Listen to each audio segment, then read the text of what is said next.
Hi friends, egg biryani எப்படி செய்கிறேன்னு பார்க்கலாம். 2 கப் அரிசி எடுத்துக்கிறேன். பெரிய பாத்திரத்தில் தேவையான அளவு எண்ணெயை ஊற்றி பிரிஞ்சி இலை, வெங்காயம், அன்னாசிப்பூ போட்டு நல்லா வதக்கிக்கிறேங்க.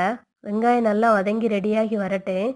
வெங்காயம் நல்லா வதங்கினதுக்கப்புறம் 2 ஸ்பூன் இஞ்சி பூண்டு பேஸ்ட்டு, தேவையான அளவு உப்பு போட்டு நல்லா வதக்கிக்கிறேங்க. நல்லா வதங்கட்டு. பச்சை ஸ்மெல் போகிற அளவுக்கு வதக்குங்க. இப்போ அதோட தக்காளியை சேர்த்து நல்லா வதக்கிக்கிறேங்க. தக்காளி வதங்கினதுக்கப்புறம் 2 ஸ்பூன் தயிர் சேர்க்குறேன். அதையும் போட்டு நல்லா வதக்கிக்கிறேங்க. இப்போ பிரியாணி மசாலா சேர்க்குறேன். நான் 2.5 ஸ்பூன் சேர்த்துக்கிறேன். காரம் தகுந்த மாதிரி நீங்கள் சேர்த்துக்கிறேங்க. அதையும் போட்டு நல்லா வதக்கிக்கிறேங்க.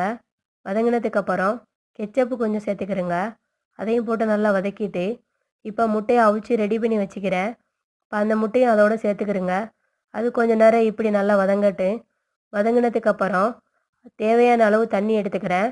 2 கப் அரிசிக்கு 3 கப்பு தண்ணி எடுத்துக்கிறேன். தண்ணியை ஊற்றி நல்லா கொதிக்க விடுங்க. கொதி வந்த உடனே அரிசியை போட்டு லோ சிம்மில் வைங்க. அரிசி பாதி குக்கான உடனே முட்டையை இறக்கிட்டு மல்லித்தலையும் அதோட போட்டுருங்க. இப்போ நெய் 1 ஸ்பூனு போட்டு நல்லா தம் போட்டுருங்க. தம் போட்ட உடனே 1/2 அன் ஹவர் கழித்து திறந்து பாருங்கள். சுவையான முட்டை பிரியாணி ரெடி ஆயிடுச்சு. நீங்களும் ட்ரை பண்ணி பாருங்கள். வீடியோ பிடிச்சிருந்தா சப்ஸ்கிரைபர் பண்ணுங்கள், லைக் பண்ணுங்கள், கமெண்ட் பண்ணுங்கள்.